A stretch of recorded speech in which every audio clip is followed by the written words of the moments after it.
Hello, everybody. Welcome to part two of this special edition of the Nick Files.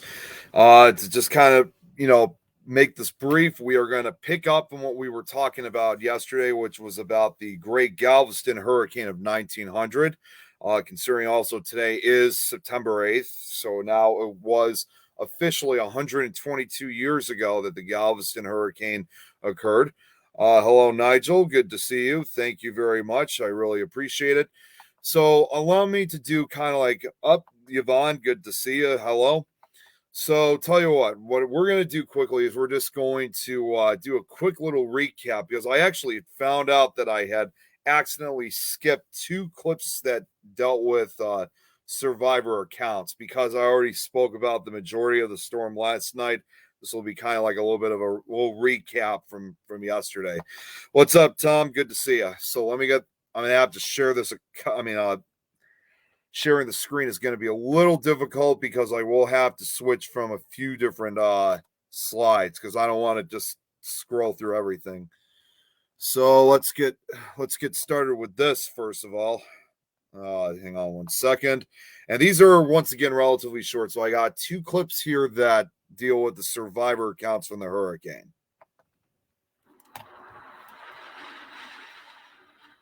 My mother could describe the weather like millions of demons overhead.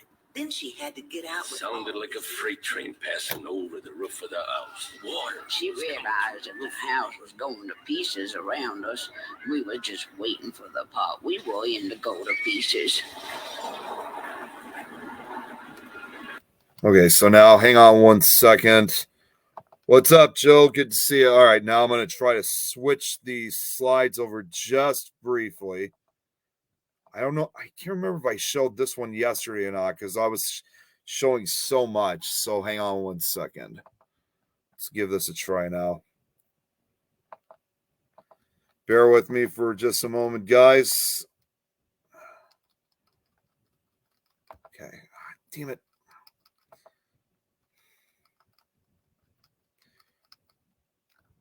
Here we go. Okay, now let me try sharing the screen once again.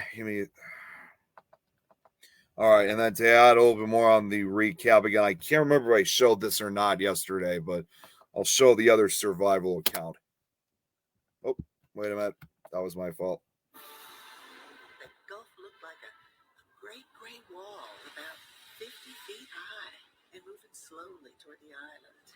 Grandmother and aunts and uncles, their houses was just in splinters. The storm, the 1900 storm, just took every trace away.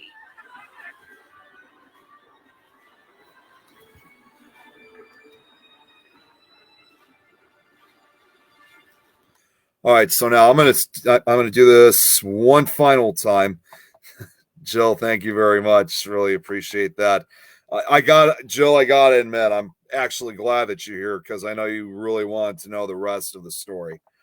So I know for a fact that the rest of the story will not go as long as it did yesterday. I'm actually already more than halfway through the slide. So because I'm not in such a terrible rush now, I actually have a little bit more time to show that footage that I was showing yesterday. I wasn't able to show the full thing, but you can kind of say almost like as if I'm speaking from a comeback from a commercial. So it is September 9th, 1900. Galveston, Texas has been hit by one of the most powerful hurricanes to have ever hit not only Galveston, but the state of Texas. And it takes obviously everybody by surprise. Between 8 and 12,000 people are dead. And to give basically a good view of how the damage was, I'm actually going to be playing this rare footage of the aftermath from the 1900 storm. And again, now I'm not in such a hurry as I was yesterday. Now I actually have time to present the full thing. And this footage is about 4 or 5 minutes long, but this just really shows again just the devastation that occurred from this terrible hurricane. Since I already, of course, if anyone asks, yes, I already have read this yesterday, so I'm just kind of jumping into the conclusions. right there, I believe, I think is the Tremont Hotel. I think that's what it was. And the building over here, that was I think that might have been, and I might be wrong because there's another building that looks just like it, might have been St. Mary's Infirmary.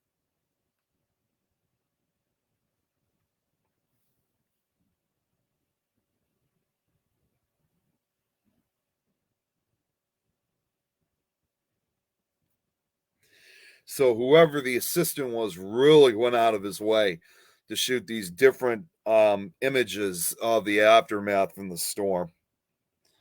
All right, since I'm not going to be able to see people's while this is running, because I'm not going to be able to see people's comments while I'm doing this, I'm going to jump right to one of the network pages so I can see who's all watching.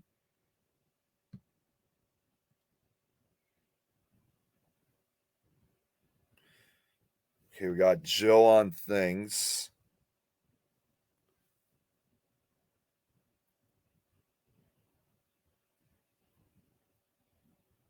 Just want to try to give a shout out to everybody.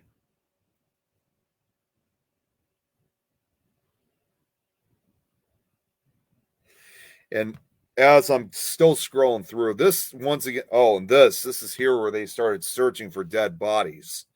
From what I was told, you don't see any of the corpses in this part of the film, but it was said that deep below the wreckage were dead bodies everywhere. And then just far beyond, seeing how empty it is, that just once again shows you that literally some blocks and neighborhoods have literally vanished. I mean, from the aftermaths of this very strong category 4 hurricane.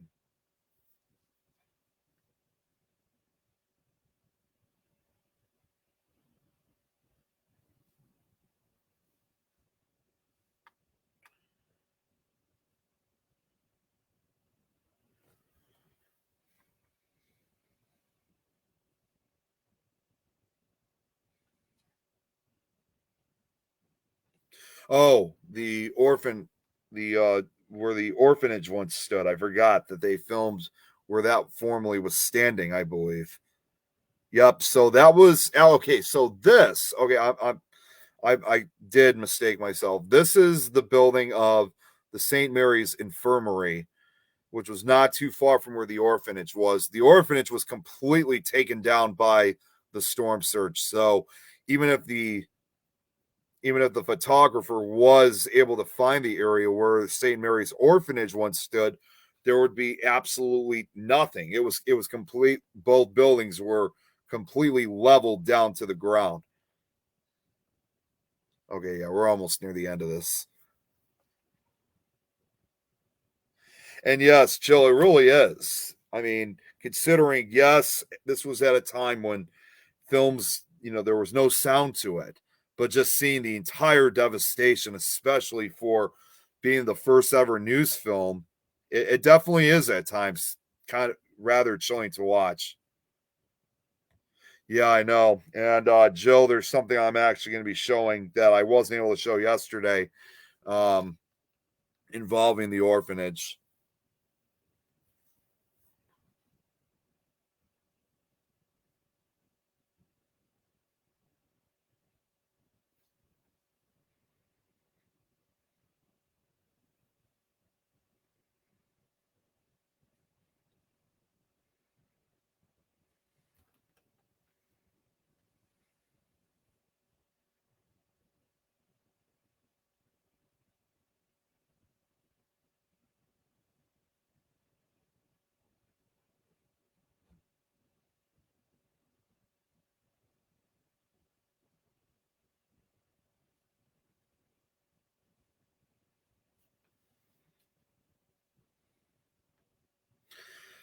Okay, so that's the okay. So I got to do this one last time, and Yvonne watching from the UK, I appreciate that. Thank you.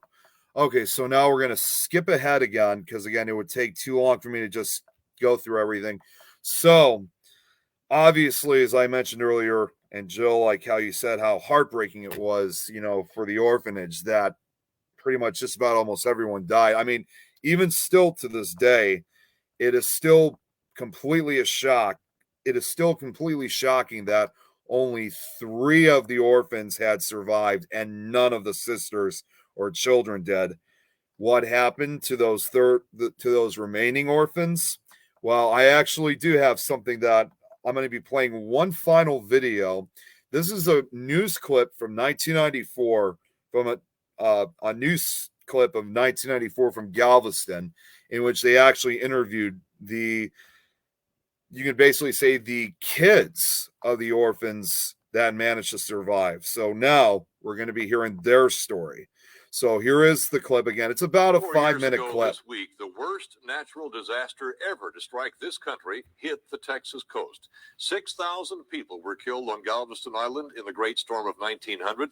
Our Charles Hadlock reports tonight some of those who died are now being remembered.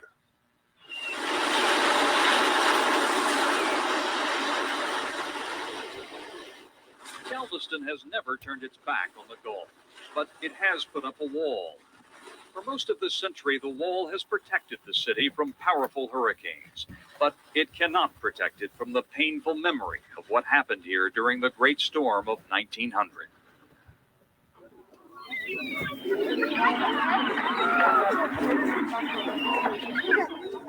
St. Mary's Orphanage was built away from town to isolate the children from the yellow fever and other deadly diseases that had claimed their parents. 10 Catholic nuns ran the orphanage. In the summer of 1900, 93 children lived there.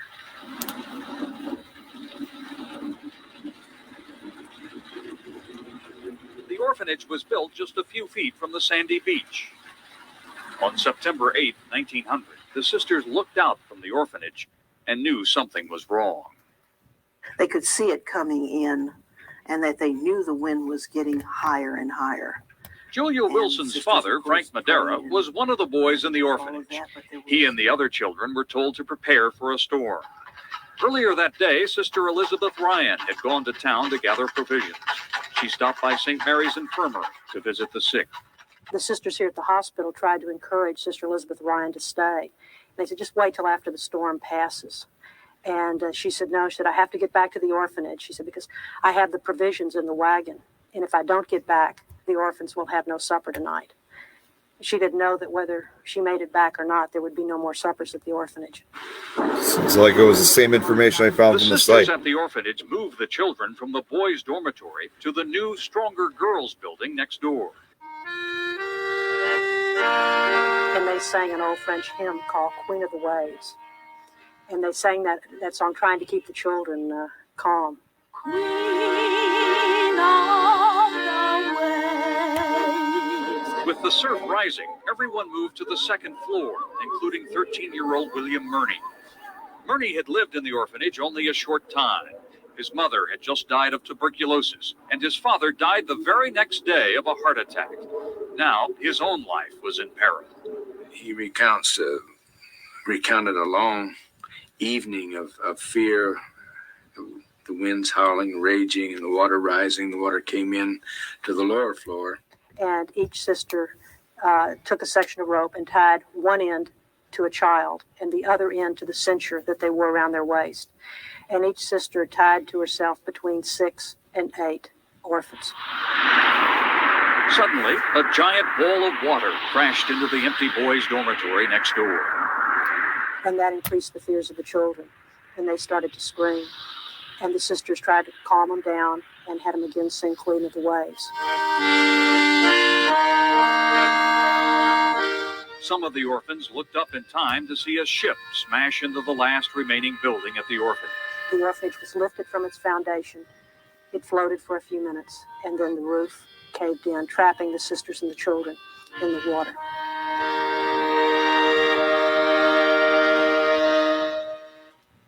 The whole building seemed to collapse at once. William Murney grabbed his younger brother.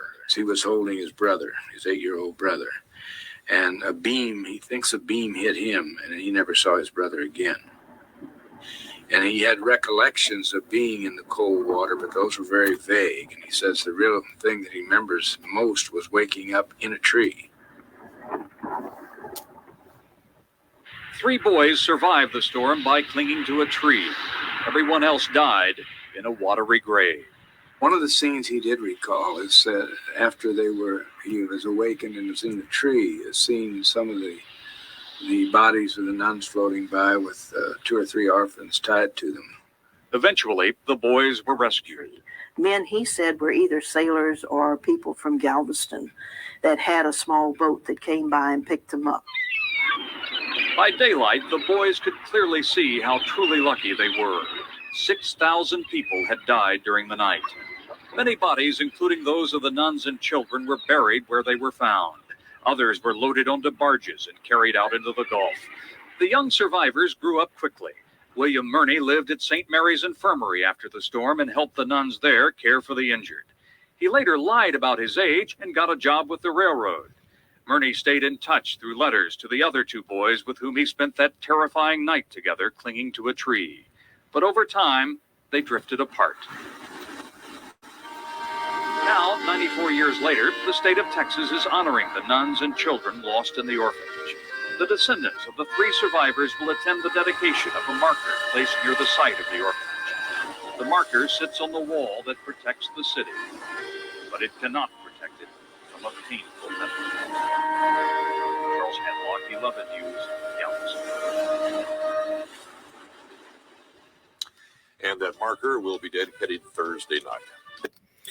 So, that truly a tragic story indeed. All right, so we're going to fast forward to where we were yesterday, but I thought that was quite important to read.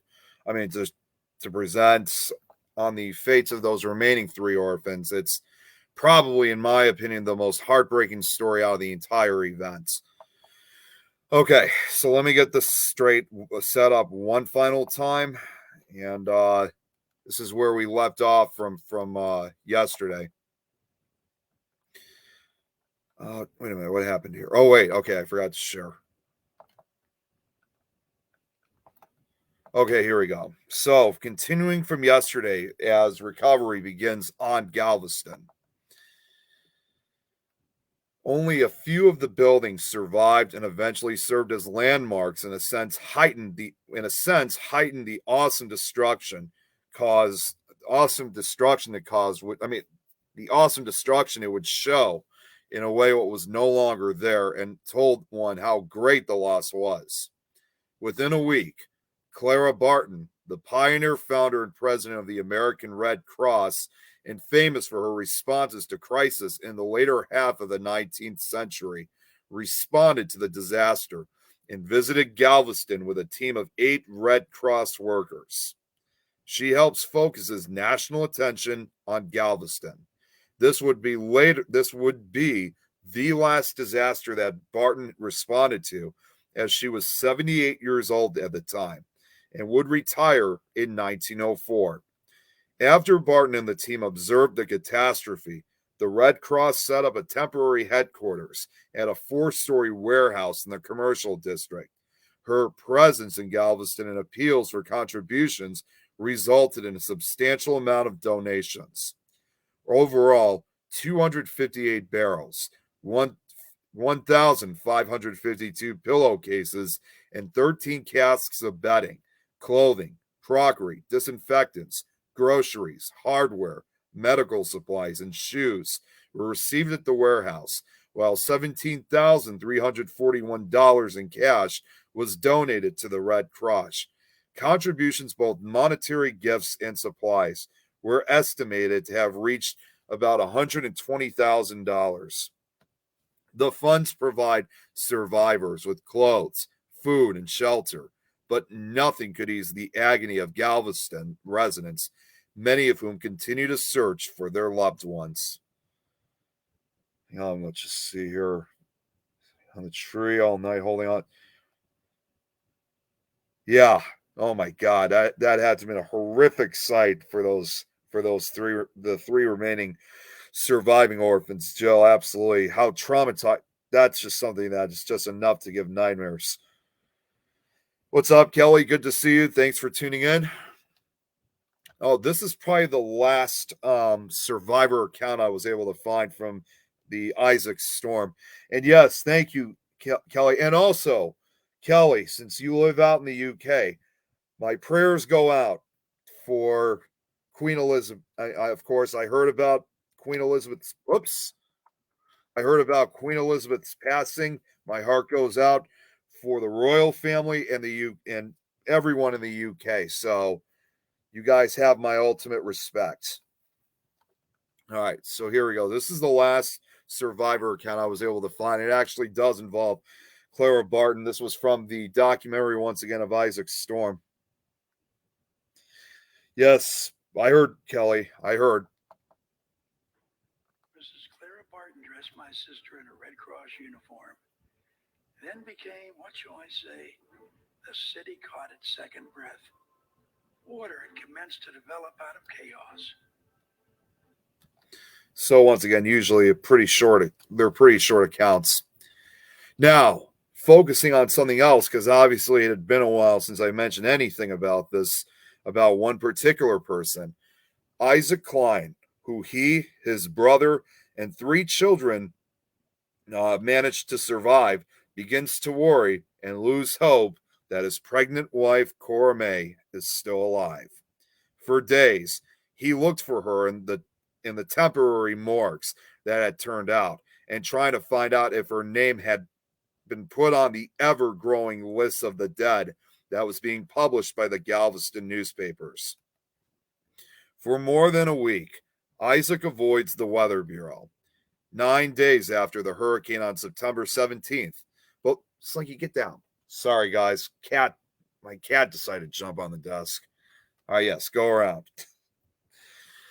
9 days after the hurricane on September 17th, both Isaac and Joseph returned to work, but there is still no word of his wife's fate. As he entered the Levy building, which was spared by the hurricane, he thinks back to his insistence that the island could withstand any storm. He was now tasked to write the official U.S. Weather Bureau assessment of the Galveston disaster, which was a hurricane that had left thousands dead and gave no warning until it was too late. In his autobiography, Isaac Klein said that he raised the storm flag as directed, but did not understand some of the warning signs. He never raised a hurricane flag and neglects to say that none of those warnings included the word hurricane, as it was never part of the forecast he received from Washington, D.C. He also claimed on the morning of the storm, he had taken upon himself to travel along the beach and other low-lying areas, warning people personally of the storm's approach. It is known that around noon on September 8th, he did breach Weather Bureau protocol by making a unilateral decision to issue a hurricane warning without first securing authorization from the Bureau's central office in Washington, D.C. Klein estimated that thousands of lives were saved because of his decision not to wait for approval and actually increase the total of people that he supposedly saved many times over. However, no eyewitnesses ever reported actually seeing Klein personally warning people along the beach, which ultimately led to the legend of Isaac Klein. Writer Eric Larson argued in his book, Isaac Storm, that Klein did not warn anyone in Galveston prior to the issuance of his office's hurricane warning. After finishing his report, he sent it to headquarters in Washington, D.C. In Washington, Willis Moore calls Isaac one of the heroic people of that awful hour and wants to make sure that his agency doesn't receive any blame for the carnage.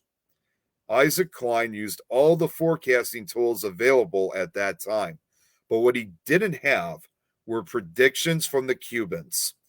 20 days following the hurricane, Klein was most highly recommended for alerting people to move to higher ground and for not leaving his post during the storm, although under great personal peril. After the Galveston tragedy, the U.S. Weather Bureau lifts its ban on forecasts from Cuban meteorologists. Oh, damn, it happened again. Galveston has suffered the greatest natural disaster in U.S. history, but it refuses to fall apart. Within weeks, trolley services are restored. Banks and grocery stores reopen for business. Telegraph lines are back in order. Families continue to search for missing loved ones who might still be trapped within the awful wall of debris. Sunday, September 30th. Isaac's wife has now been missing for nearly a month. Then, someone came to get him to tell him they may have at last found the body of his wife. Under a pile of wreckage where the rest of the family landed after the storm that brought them to safety. She was identified from a diamond ring that he had given her as an engagement ring. Most of the neighbors who took cover in his house were never heard from again. Within a year after the storm, both the pictures seems like again a little bit of a delay there. Or hold on one second, guys. I'm having some issue right now. Hold on 1 second. I don't know what happened, but let's try this again. Oh, okay. I think I know what happened here. All right, bear with me. Damn it. Come on. Let's just move this, and then we'll be back in business.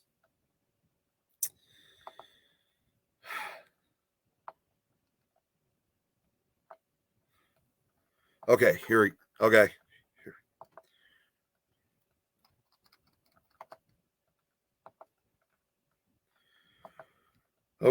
go. All right, so anyways, within a year after the storm, both Isaac and Joseph are assigned and transferred to Weather Bureau positions outside of Texas, much to the dismay of their surviving neighbors. In 1901, the center was moved to New Orleans, Louisiana, and Isaac moved with it, continue to collaborate with the Mexican Meteorological Service and as supervising forecaster and section director for Texas, Oklahoma, Arkansas, Louisiana, Mississippi, Alabama, and Florida. His brother Joseph is transferred to the Weather Bureau in Puerto Rico. Since the hurricane, he never forgave Isaac for failing to heed his warning the night of the storm. In early August of that year, Klein and his 3 daughters moved to the Crescent City area, where he would serve as district forecaster and ultimately promoted to principal meteorologist. 1 year later, on August 5th, 1902, he married Margaret C. Hayes, and he and his daughters moved into her home on Prytania Street. His passion for improving storm warning systems was a driving force through his career. In the wake of the Great Storm, and from the time he moved to New Orleans, he also took up painting and begins a collection of art and antiques, spending his free time restoring them in 1903. He often broke up his annual leave time into half days, enabling him to attend local auctions and estate sales. Their shared love of art was probably largely what drew Klein and his second wife to each other. Hold on 1 second.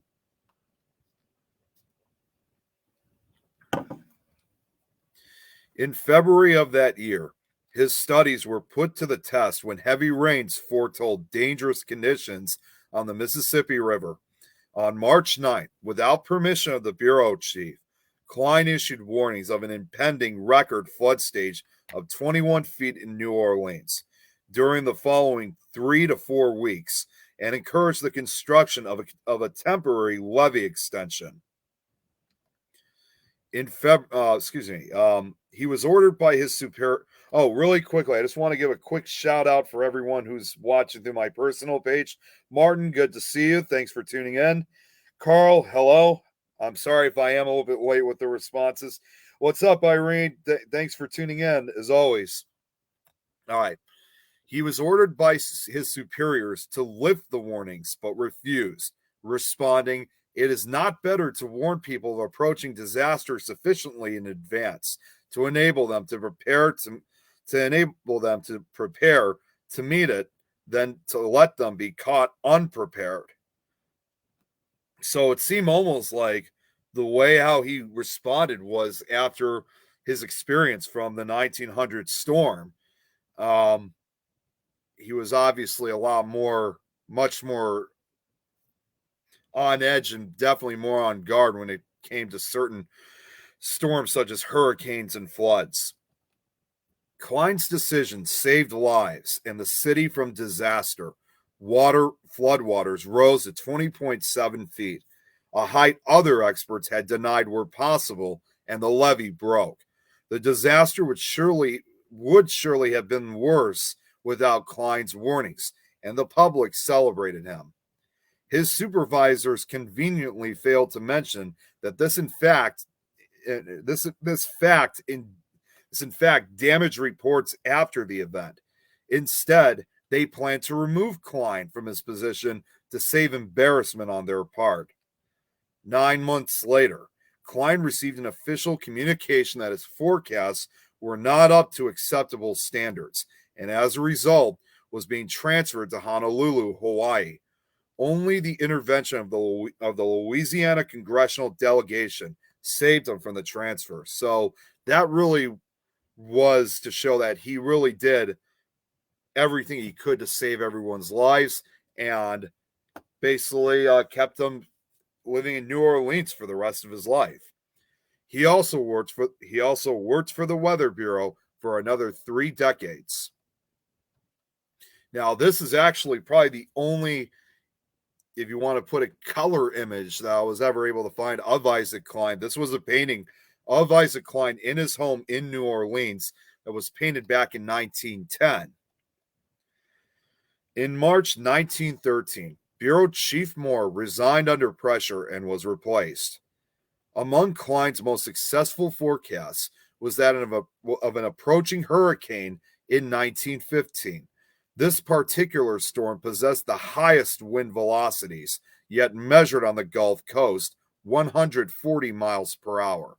Nearly every building in New Orleans sustained damage, but surprisingly, only 279 lives were lost, many of them at sea, thanks to the Bureau's storm warning. So, yes, truly a very high death toll, but much less compared to not only the 1900 storm, but many other storms. So I'm not saying at all that's not anything better, but it was a much smaller number compared to past storms. After the storm, the New Orleans Times Picayune, I guess that's how you say it, commented, "The intensity of the storm proved the worthiness of Dr. I.M. Klein. Never before, perhaps in the history of the Weather Bureau, have such general warnings been oh man, I always have trouble with this word, disseminated, as were disseminated, that's it, as were sent out by the local bureau in reference to the disturbance that passed over New Orleans Wednesday evening. Klein was achieving hero status in the Mississippi Delta. There, he developed a stellar reputation over the years, successfully forecasting significant levels of flooding in 1912 and 1927. In 1926, he wrote the textbook Tropical Cyclones. That same year, however, his second wife, Margaret, passes away, to which he never remarries. In 1920, oh wait, this is the same thing. Okay, I'll have to remove that later. He was also the chief meteorologist in New Orleans during the Great Mississippi. Wait a minute, hold on, I'm having another issue here. It's not showing the pictures like it's supposed to. What's up, Patricia? Good to see you. All right, hold on one second. What happened here? Okay. All right.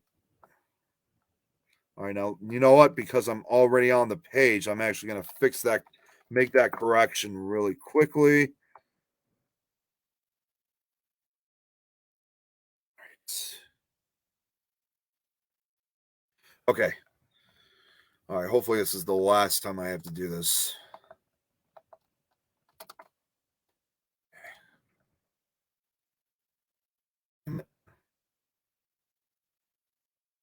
Okay, here we go. Okay. So, anyways, to finish up, to kind of wrap up involving the rest of Isaac Klein's life, he was also the chief meteorologist in New Orleans during the Great Mississippi Flood of 1927. Local families who wanted to dispose of old family art collections often went to Klein first, due to his reputation for fair pricing. He restored many of the paintings himself and resold them to make money to purchase others. Having amassed a sizable collection of her own before their marriage, the probate of her will in 1928 listed specific instructions concerning several artists' works. She willed her extensive collection of paintings to her brother and sister, with the exception of her paintings by Keith, which went to Klein. In 1929, Klein found a portrait of Abraham Lincoln by Frank Carpenter in an obscure repository of antiques in Washington. After purchasing it, he acted on what he referred to as a hunch and carefully scraped off excess paint applied to the surface of the piece by an unknown artist. His restoration resulted in one of the best known portraits of Lincoln, which he then loaned to the Capitol in New Orleans. His remaining years with the Bureau were comparatively quiet, but he retained a place of respect in the community. It is said that locals used to watch the gray-haired gentleman walk from his home in the French Quarter to the Bureau office to see if he carried an umbrella. Local lore credits him with the saying, "Don't put rain in the forecast until it starts, and don't take it out until it stops." In 1934, by that time in 1934, by that time well-respected and highly admired in New Orleans, Klein received an honorary doctorate from Tulane University. Klein retired from the Weather Bureau. Klein retired from the Weather Bureau in 1935 after 53 years of service. He was fond of saying that he was older than the Weather Bureau. Although he wanted to continue working, Klein was required to retire after working 53 years, and due to his age, then at 74 years old. He petitioned to extend his career, citing his ability to predict tropical storms and his desire to contribute to the development of the hurricane warning system. Though he begrudgingly accepted retirement, it provided him with the time to dedicate to his love of art. He remained in New Orleans and indulged his longtime interest in art, both by painting and by opening a small art shop called the Art House, as you guys can see here from this 1940 photo. An antique and art gallery located at 633 Peters Street in the French Quarter in 1936. However, by then, the carnage of World War I and the chaos of the Great Depression had shattered the optimism that greeted the 20th century. Still, he clung to his faith in science as an agent of hope, as he published multiple books about art. Specializing in early American portraits and Chinese bronzes, the pursuit made him a wealthy man. In addition to collecting artwork, he continued his work restoring paintings and antique glassware in the studio as well. Klein was the first to admit that his hobby was as much inspired by the connections it provided him to the upper levels of society as the sheer love of the work itself. He became a fixture of the French Quarter, known for his warm smile and welcoming handshake. The scientist did not leave his dedication to weather entirely in the past. In addition to continuing his meteorological work, he published a scientific monograph entitled A Century of Progress in the Study of Cyclones. It was considered one of the most important works of its kind at the time. In 1945, his book Storms, Floods, and Sunshine was published. This picture, him at an art expo, I think that was taken in 1943. And then I think this one was probably taken a little bit later. I think it was around 1950 it might have been taken. In the book, he shares choice paintings and other works of art appealed to me. I bought paintings, porcelains, bric-a-brac, and small pieces of furniture soon after my arrival as a hobby. He often broke his annual leave time into half days, enabling him to attend local auctions and estate sales. In 1946, Isaac's brother Joseph discusses the storm and its aftermath in his autobiography, When the Heavens Frowned. In 1953, Klein became very ill and had to sell his beloved art house. In spite of his illness, he continued moving forward throughout the last few years of his life. Isaac Klein died on August 3rd, 1955, at the age of 93, as a new hurricane approached the Gulf. His brother Joseph died 8 days later on August 11th at the age of 84. Isaac is buried in Metairie Cemetery in New Orleans in a plot belonging to the family of one of his daughters. No headstone bears his name or hints to the incredible man who rests there. After Isaac's death, he was passed into Galveston lore until author Eric Larson re-examined that fateful day in 1900, which became the basis for his book, Isaac's Storm. And that really kind of not only ends the story of, Isaac Klein's life, but, that was also at the same time really kind of, as time went on, really kind of increased the legend of Isaac Klein. But from what I remember hearing, from what it says here, is that even after the great hurricane of 1900 nearly wiped out their town, Galvestonians remain loyal to their chief weather expert. I mean, he wasn't someone, when he moved out of Galveston, he wasn't someone who was badmouthed, ostracized, and ran out of town or anything like that. And honestly, even though he probably should have listened to his brother's insistence when the hurricane struck, at the same time, though, a lot of people, including myself personally, I don't believe that Isaac Klein should have been blamed for what happened, because just like anybody from that time, it was just simply due to the fact he was a product of his time. Regardless, for a lot of people, even today, with modern Galvestonians, to everyone, he was a true Texas hero.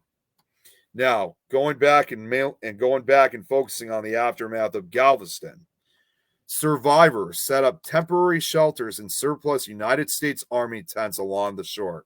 They were so numerous that observers began referring to Galveston as the White City on the beach. In the first 2 weeks following the storm, approximately 17,000 people resided in these tents, vacant storerooms, or public buildings. Others constructed so-called storm lumber homes using salvageable material from the debris to build shelter. The building committee, with a budget of $450,000, opened applications for money to rebuild and repair homes. Accepted applicants were given enough money to build a cottage with 3 12 by 12 foot rooms. By March 1901, 1,073 cottages were built and 1,109 homes had been repaired. What's up, Greg? Good to see you as well. Winifred Bonfils, a young journalist working for William Randolph Hearst, was the first reporter on the line at the hurricane's ground zero in Galveston. She delivered an exclusive set of reports, and Hearst sent relief supplies by train. By September 12, Galveston received its first post-storm mail. The next day, basic water service was restored, and Western Union began minimal telegraph service. Within 3 weeks of the storm, cotton was again being shipped out of the port. A number of cities, businesses, organizations, and individuals made monetary donations toward rebuilding Galveston. By September 15th, less than 1 week after the storm struck Galveston, contributions totaled about $1.5 million. more than $134,000 in donations poured in from New York City alone. 5 other major cities, St. Louis, Chicago, Boston, Pittsburgh, and Philadelphia, had also donated at least $15,000 by September 15th. By state, the largest donations included $228,000 from New York, $67,000 from Texas, $56,000 from Illinois, $53,000 from Massachusetts, and $52,000 from Missouri. Contributions also came from abroad, such as from Canada, Mexico, France, Germany, England, and South Africa, including $10,000 each from Liverpool and Paris. Andrew Carnegie made the largest personal contribution, $10,000, while an additional $10,000 was donated by his street company. All right, hang on. Let me just go back onto the wall. As Galveston wakes up from its nightmare, very difficult decisions must still be made. So, after such a horrific disaster, I think a lot of people would expect, these people had to make a determination, which was that, it was to decide whether do we rebuild or do we leave. That's just, people of Galveston had to make a determination, either whether to leave Galveston and never return or to stay and rebuild their city. And it should be noted that, yes, a lot of people did leave, as throughout town, railroads offered free rides for any of the survivors who wanted to get off the island, to which a lot of people did leave, like I said, and never came back for their possessions or anything, as they were so horrified by what they've seen. As a result, 2,000 people left the city after the storm and never returned. Many, however, the vast majority of Galvestonians, stayed and do what they can to rebuild their city. Those who stayed showed how much effort they were willing to put in to build this from nothing and an improved community. I mean, you have to think, these people, they had roots and livelihoods at stake. So even though the entire city was destroyed, to them, it was still considered the richest city in Texas. A lot of these people definitely lived here for a very long time. So they still believe that even after everything was washed away and turned into nothing but junk, to them, they still believe they claim the title of being the richest city in Texas. However, it would take years to recover from the hurricane of 1900.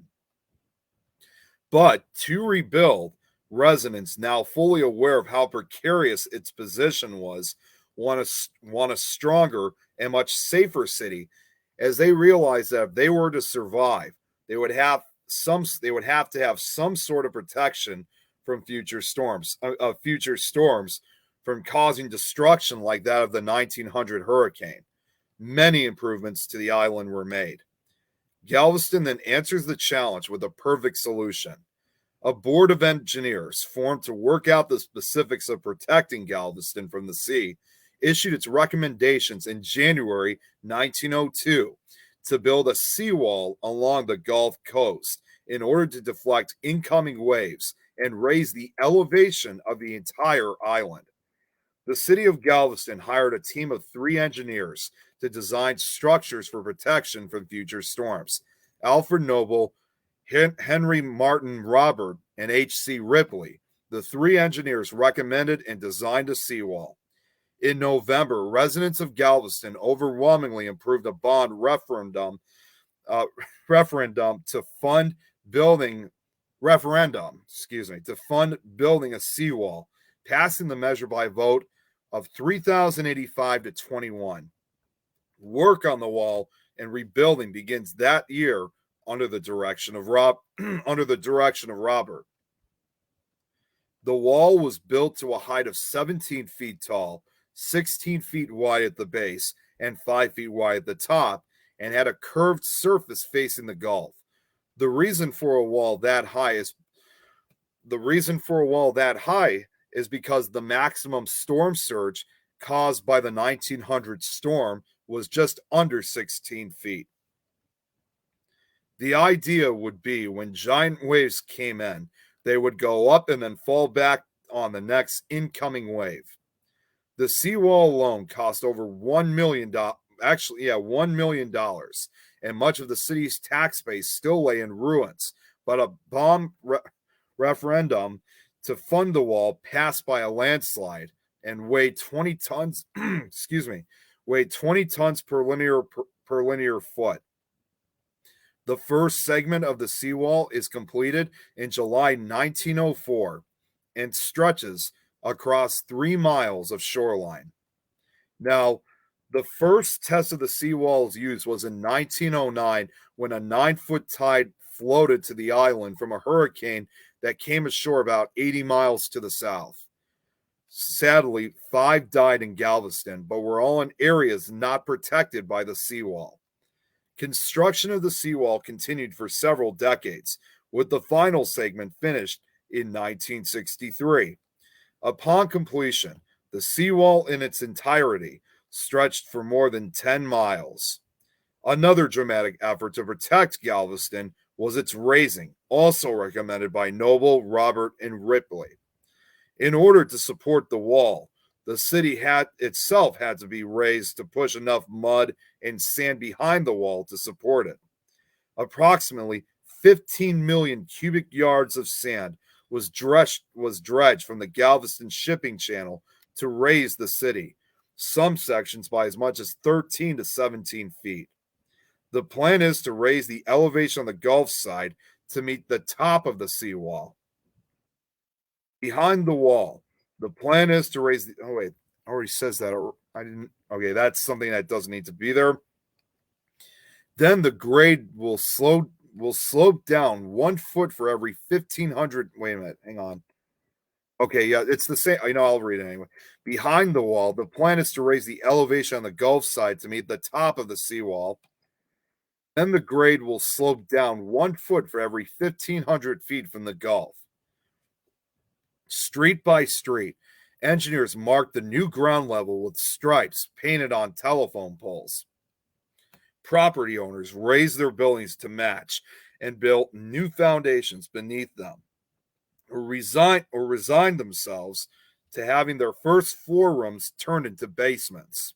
You have to understand, this must have been a tremendous development that was put into effect, especially for that time or just about any time. So it's quite impressive what they did back then. I mean, in the process of rebuilding Galveston.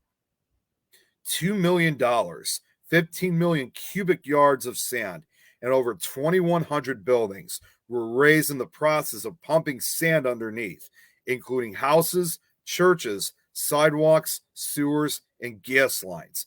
Everything has to go up. The ground beneath Galveston sloped from 8 feet above sea level, just behind the wall, to 22 feet along the island's new crest. Workers at that time only had the most basic construction tools. One of the most challenging is to... Sorry, there's a little bit of interference in the background. One of the most challenging to raise is the 3,000 short tons St. Patrick's Church, a huge ornate building in the center of town. So what they had to do in this case was that there were mules put on all corners of the church and were on a turnstile, and each mule had to walk at the same time, as what they were trying to do is make sure they didn't have the structures get off kilter. Being slowly raised on jack screws, each building must be kept level. If not, it can break apart. According to historian David G. McComb, the grade of about 500 blocks had been raised by 1911. The seawall was listed among the National Register of Historic Places on August 18th, 1977, while the seawall and raising of the island were jointly named a National Historical Civil Engineering Landmark by the American Society of Civil Engineers on October 11, 2001. The next step is filling up space under the raised buildings. They built dikes around sections of the city, and then they built dredges that would collect the bottom of the Gulf, bring it in, and pump it in and fill up certain areas. And oh wait, this is on the same information again. Okay, so again, 16 million cubic yards of sand and slurry are pumped in from the Gulf, which took weeks, if not months, for it to dry. As the sand was pumped in, so were sea creatures. So there was also the smell of these dying marine animals from the sea. Okay, that have a delay issue again. So finally, after 6 long years, the grade raising is officially complete. And by then, the entire city of Galveston has been completely rebuilt. I mean, you have to imagine just the amount of patience that must have taken for this to be, all rebuilt, because this grade raising and rebuilt of the city really wasn't completed until 1910. Okay, so I see we have another delay here. Hold on one second. I'm going to exit this out one last time. Give me 1 second. Good night, Nigel. Really appreciate it. Again, thanks for tuning in. Yeah, epic building indeed. All right, so let me fix something here once again, because I'm not sure. Come on. What I hate about PowerPoint sometimes is that they always do that backing up thing. I just don't get it.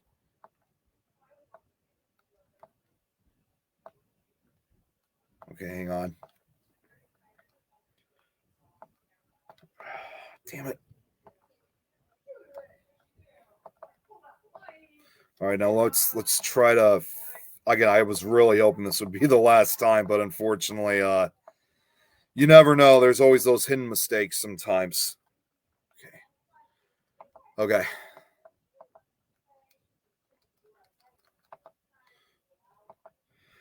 Okay, back in order.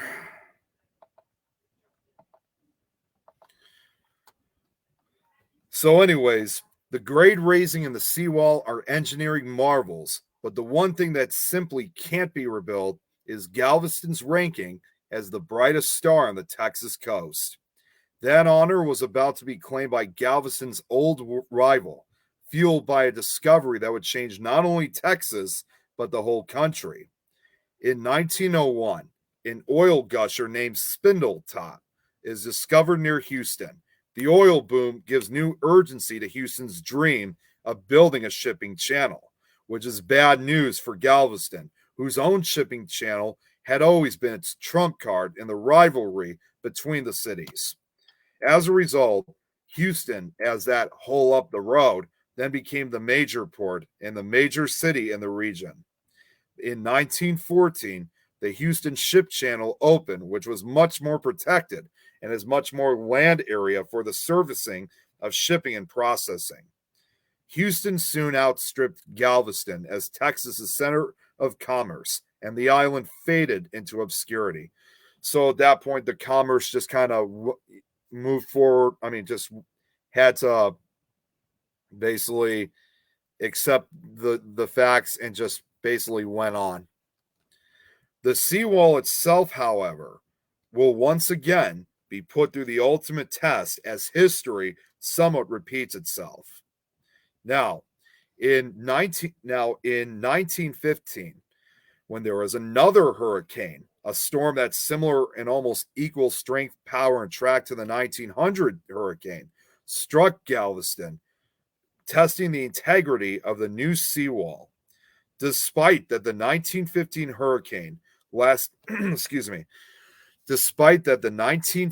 hurricane lasted longer than the 1900 hurricane and was of comparable intensity, which brought a storm surge up to 12 feet, the seawall and timely warnings prevented a disaster of a similar scale.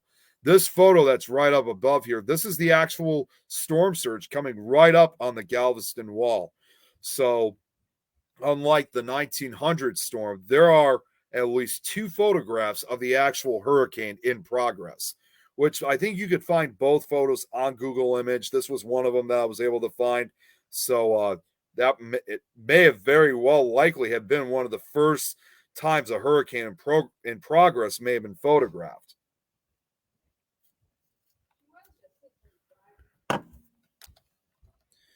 Although 53 people on Galveston Island lost their lives in the 1915 storm, this was a great reduction from the thousands who died in 1900. There is no doubt that Galveston is a safer place than it was before the Great Hurricane, but its former glory has slipped away. Other powerful tropical cyclones would test the effectiveness of the seawall.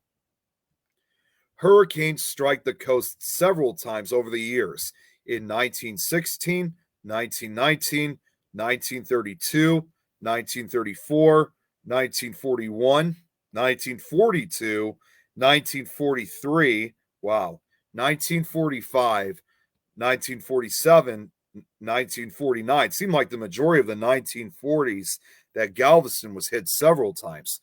Hurricane Audrey in 1957, Hurricane Deborah in 1959, Hurricane Carla in 1961, Hurricane Fern in 1971, Tropical Storm Delia in 1973, Hurricane Alicia in 1983, 1987, they didn't name the hurricane for that one, Hurricane Jerry in 1989, Tropical Allison in 2001, Hurricane Claudette in 2003, Hurricane Rita in 2005, Hurricane Humberto in 2007, Hurricane Ike in 2008, Tropical Storm Harvey in 2017, and Tropical Storm Beta in 2020. Carla primarily caused coastal flood-related damage to structures unprotected by the seawall, as the seawall was still at the last few years of its construction. Following Hurricane Alicia, the Corps of Engineers estimated that the seawall prevented about $100 million in damage. Despite the seawall, Hurricane Ike, I forgot to add a picture of a satellite image. Despite the seawall, Ike left extensive destruction in Galveston due to the storm surge, with preliminary estimates indicating that up to $2 billion in damage occurred to beaches, dwellings, hospitals, infrastructures, and ports. And, I have to admit, I don't know about you guys, but I actually do remember when Hurricane Ike struck Galveston. I was actually, I still remember I was beginning my years in high school when the hurricane struck. And when it eventually approached Galveston, I did remember watching that all live. Like around 2-3 o'clock in the morning was when Ike was close by Galveston. And I actually remember watching that live and still remember it very clearly like it was yesterday. Damage in Galveston and surrounding areas prompted proposals for improvements to the seawall, including the addition of floodgates and more seawalls.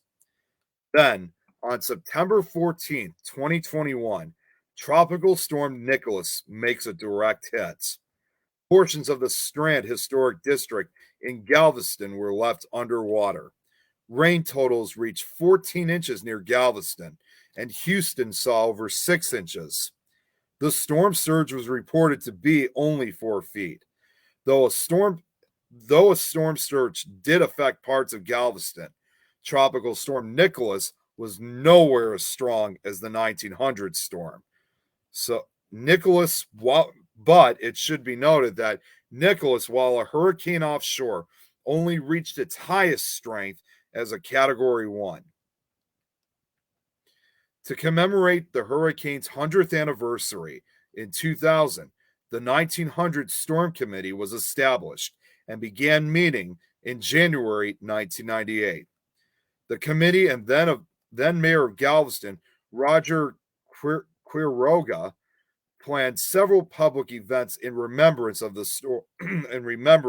storm, including theatrical plays, an educational fundraising luncheon, a candlelight memorial service, a 5K run, the rededication of a commemorative Clara Barton plaque, and the dedication of the Place of Remembrance Monument, which this is the statue that was made.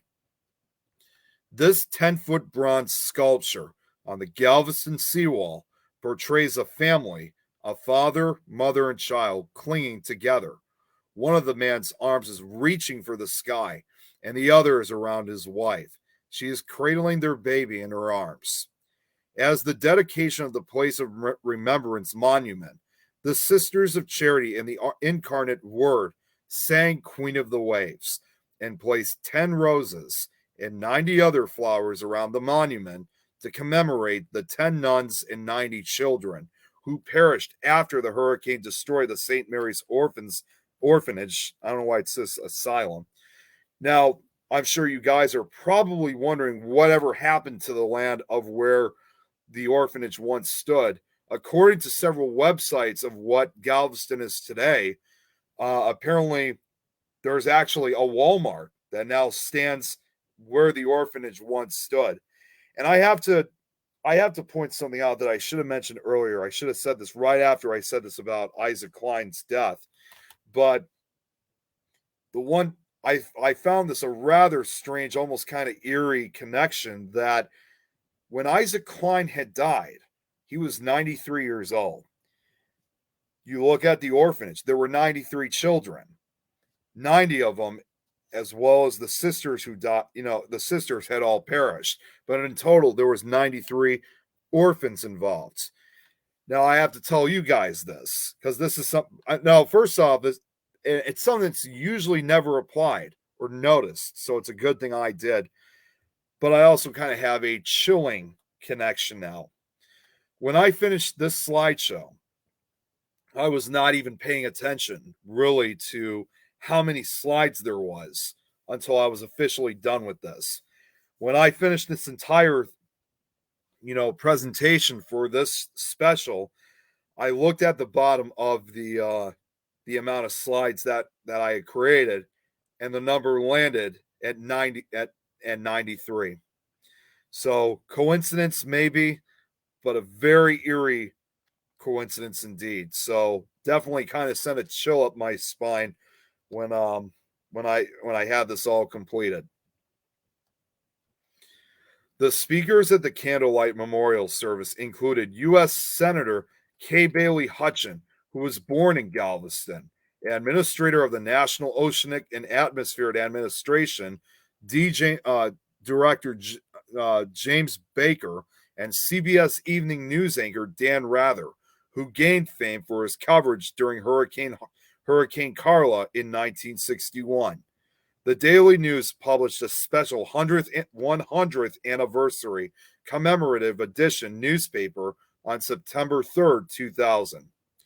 Now, you guys are all probably wondering, who was the last survivor and when did they pass? The last reported survivor of the Galveston hurricane of 1900, Maud Connick of Wharton, Texas, died on November 14, 2004, at the claimed age of 116, although the 1900 census and other records indicate she was about 10 years younger than that, so most likely at the age of 106 when she passed away. Unfortunately, I wasn't able to find any photographs or interviews, so I'm just going to assume that she probably just never told her story to the media, I would assume. The 1900 storm, as it is still known today in South Texas, remains the deadliest natural disaster in American history. More than 300 cyclonic storms have made landfall in the United States since 1900, and all of them together claimed fewer lives than the Galveston hurricane did in one terrible night. Today, Galveston is a sleepy resort town, population 50,000.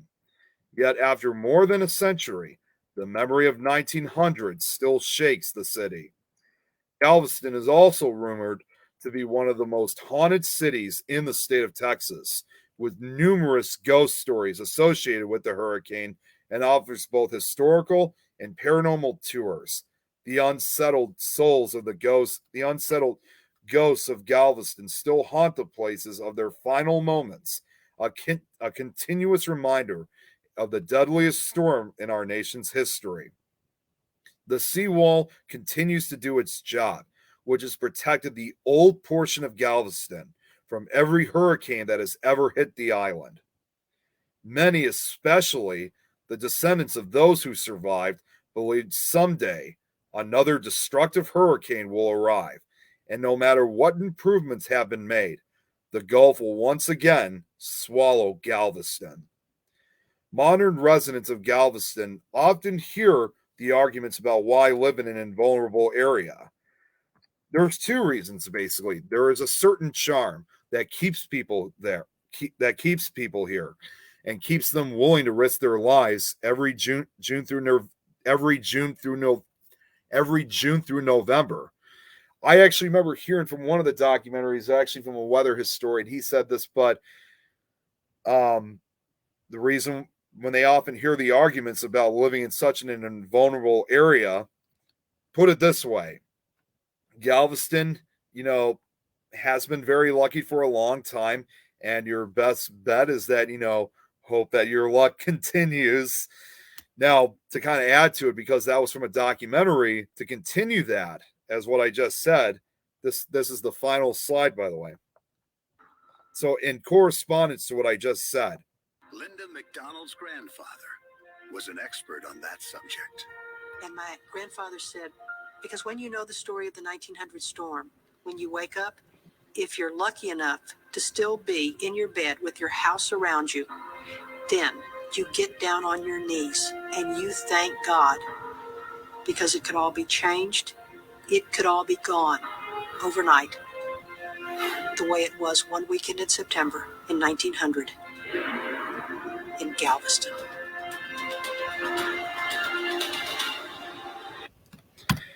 and that is officially it, everyone. We have officially completed this entire slideshow. Oh, man. That was probably one of the I'm going to tell you guys, this was the largest presentation that I had ever put together. I really don't have too much to say, to be honest with you guys.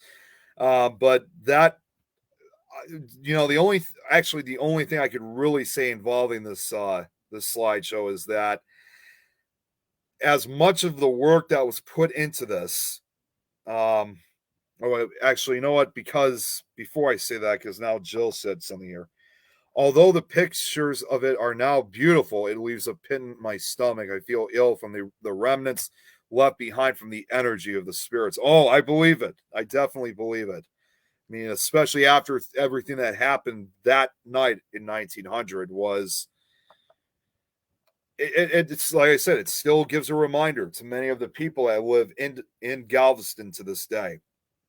But anyways, what I was going to say was, in spite of the amount of work that was put into this presentation, I'm sure you guys must be thinking, it must have taken several days for me to put together. To be completely honest with you guys, I only had 2 days to complete this slideshow, because the idea of me wanting to do a slideshow on the 1900 storm, I don't know, it just like kept nagging at me, if you will. I couldn't shake it off. It was almost as if you want to put it this way, it's like the spirits of Galveston, of the hurricane, wanted me to tell this story. And the other thing too is because I've known this story for so long. In fact, I've known this story, going back to my days in high school. Every September 8th, I always have this need or feel like I want to tell the story of the 1900 storm. It's the one story that I just feel like I have to tell every single year, because the one thing that's noticed about the 1900 hurricane is that although there are books about it, it's still surprising there's no movies made on it. I mean, yes, you have the 2 documentary films, which one of them acts as a dramatization film, but there never really has been a movie made on it in any way, shape, or form, similar to, like, let's say another movie like Titanic. There was a movie made about that. Real question is, why hasn't there been one made about the Galveston hurricane? it's weird. And that one, of course, obviously, Galveston hurricane lost many more lives than the Titanic sinking did. All right, let me just see some of the comments here. Amazing. Thank you, Jill. I really appreciate that. Thank you. You were called upon, so thank you for answering them in this way. Such a gift. That's really kind of you, Jill. Thank you. And I will tell you guys this too. In spite of all the knowledge I have for Galveston, to this day, I have yet to have ever gone to Galveston. I've never been there. I know people who have lived in the area, but I have yet to have gone down. But one day soon, I will eventually visit Galveston, not only to visit and investigate, but more importantly, to pay the ultimate respect. And I got to, and one final thing I'm going to say before I get off here is that I basically participated, if you will, in the 120th anniversary of the Galveston hurricane of 1900 back in September 8th of 2020. And having been part of that anniversary really was, you can basically say a painful and memorable experience, even though none of my family, the majority of which never lived in Galveston or any part of Texas or had any type of connection to the 1900 storm. It was, I don't know, I'm not really sure how to explain it other than maybe perhaps that's like what Jill just said. So and some people have also told me saying, well, you've worked on other natural disasters and such, some of them have got to be the worst for you. And a lot of times I've always said, no, this is the worst, because this was involving, hundreds, thousands of people and their families, including their children. These people, from what I've heard from people who, from the historical records, was that these were all nice people. Nobody had a really bad record or anything. I mean, put it this way, these were people that you would just be proud to have as your neighbors from that time before it was all, of course, taken away on the night of September 8th, 1900. All right, everyone. That's, like I said, that officially concludes the special of the Nick Files. I really do appreciate you guys coming in. Yes, it was a very long story, but again, I really can't thank you guys enough for taking your time to tune in. I really thank you guys a lot for this. Believe it or not, I'm actually going to be coming back on in just a few hours. Let me just give a quick shout out for those who are watching from the personal profile. What's up, Len? Good to see you. So as some of you guys know, I'm actually probably going to be on in just a few hours on Supernatural Talk with Jeremy, Eileen, and Adrian. And I know we're supposed to have Ernie Pack on to talk more about Save Waverly Hills. It is something I'm really looking forward to being to chatting with once again, because I've been a huge supporter of Save Waverly Hills. So I know that's going to be in just, time is it already? Geez, already less than 2 hours beforehand. So, hang on a second. See, second part. Your kid was crying. Okay, all right, Martin. I'm just checking any last few comments just before I get off here. So, yep, Jill, I will see you in basically just less than 2 hours. Hey, Anita. Unfortunately, I'm just actually about to end this. So, but I'll be back on in less than 2 hours. Again, normally this is something I usually don't do when it comes to splitting into parts, but because again, since this was such an important slideshow, I you know what? I'll even say this before I get off here. I definitely want to thank all of the networks for allowing me to fill in the rest of the story, and or put it this way, tell the rest of the story of this important disaster. I'm actually debating right now. I was debating for the longest time, but I think I have officially made it a confirmation that unlike most presentations that I do, this will be a presentation I'll probably tell almost every year around the time of the anniversary of this hurricane. It's just, again, there's always something that tells me, that wants me to tell this incredible, but at the same time tragic story. I know, I'm sure some of you guys have noticed that we definitely veered off on some occasions, not involving Galveston and the hurricane and focusing obviously on Isaac Klein, but that was the whole intention to begin with, because it wasn't just about the hurricane. It was about one of the greatest experts, weather experts from that era. Yeah. Yeah, Anita. Yeah, like I said, because I wasn't able to do the entire slideshow last night, I didn't, as much as I didn't want to, I actually had to split it into 2 parts. But instead of waiting another week to do so, because I didn't really want to have, I didn't want to make this look like I was officially back in business with Nick Files, I just decided to continue on with part 2 on Thursday. So this might be the only slideshow that I might do such a thing. The other slideshows, as usual, if I have to make a part 2, it would have to wait for next week. So again, I want to thank all of the networks: Things Network, Pack Channel, Temple of Phoenix Rising Entertainments, Skeleton Key Network, BB3 TV, and RU Media Network. Thank you all so much for allowing me to finish this story up. Seriously, I really thank you guys.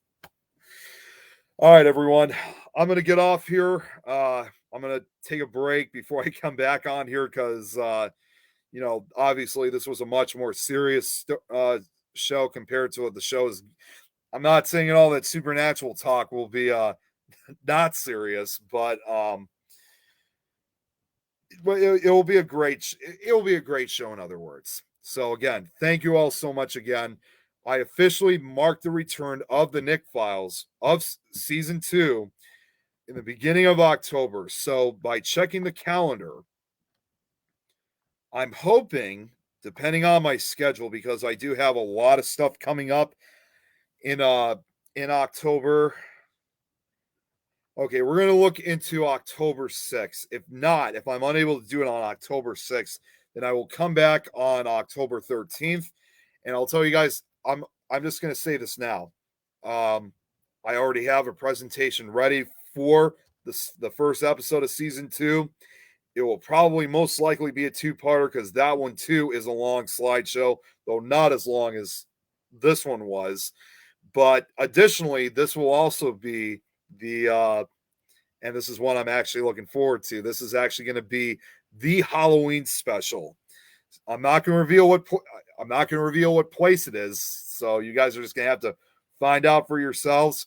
I will, of course, obviously make the poster of it when we get closer to one of those 2 dates, either October 6th or 13th. And also, one final, again, this just popped up in my head again. I know I keep saying I'm about to leave, but there is something else that I wanted to let you guys know about. On Saturday, October 8th, if I'm correct, is that on a Saturday? Okay, yes. So, on Saturday, October 8th, I'm actually going to be going to a Chicago Paracon that's happening that day. It's just a 1-day event.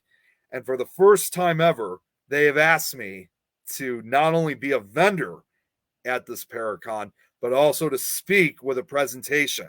So, with that being said, not only will I be presenting one of these slideshows in front of an entire audience, we will have this filmed.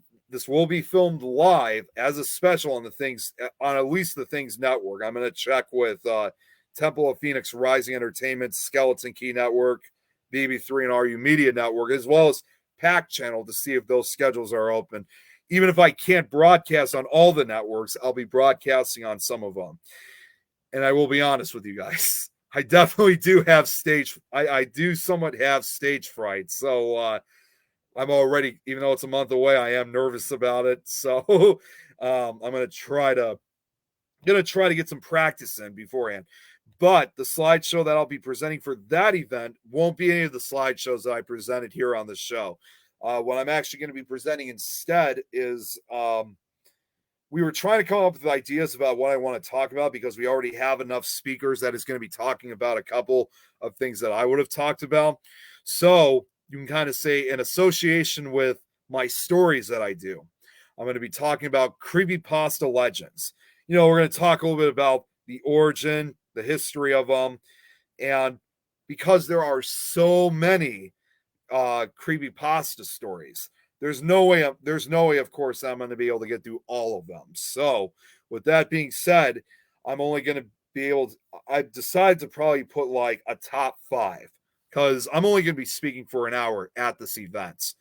So, but the coolest thing is, like I said, I already got approval from some of the networks that, because again, we always keep our Saturday nights open for special events and investigations. And because this is considered a special event, and thank goodness happening on Saturday, there's a good chance I'll be able to get this film live. Again, I just got to check with the other networks before I make the full approval. But I can tell you right now that Things Network has approved that. So it's going to be great. Yes, I know. I'll be great, Joe. You know, either way, you know, it's funny whenever I get up on the stage, like as time progresses and as we get closer, it's like my heart is just pounding. You know, I'm just like freaking out. I'm getting really nervous. But once you're up on the stage or you're in front of everybody, it's like that nervousness just vanishes.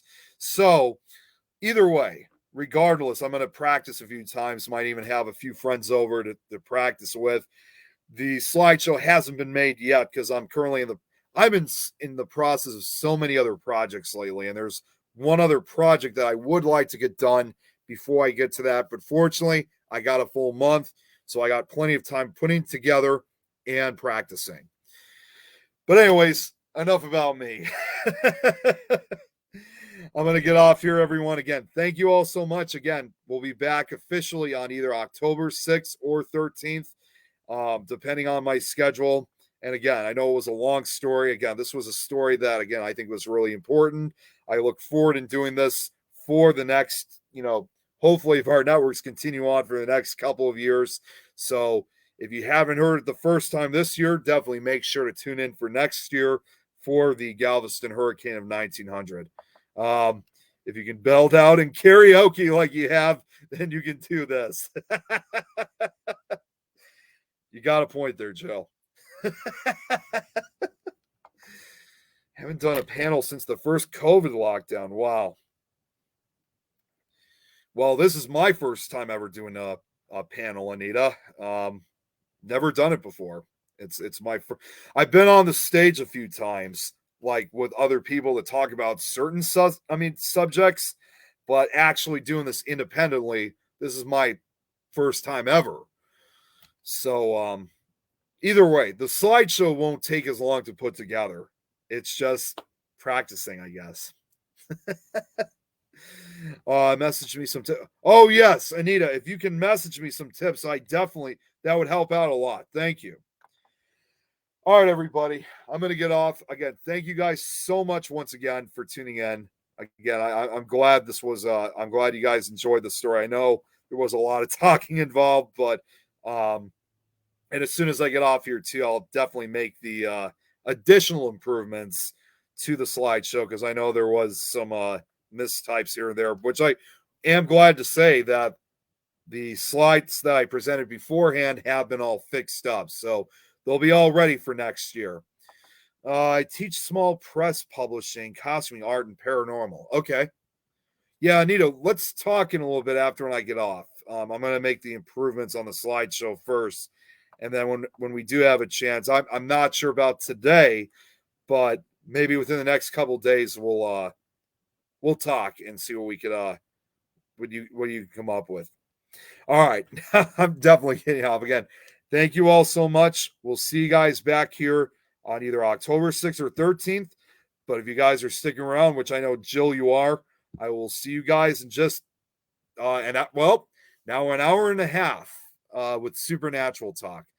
So with that being said, you guys all have a great rest of your late afternoon. And I will see some of you guys in less than an hour and a half. And for those waiting for the season 2 opener of Nick Files, I'll see you guys in a month. You guys all have a great one. Okay, hang on one second. Okay, here we go. I was having some issue with end broadcasting. See you guys in an hour and a half. Take care.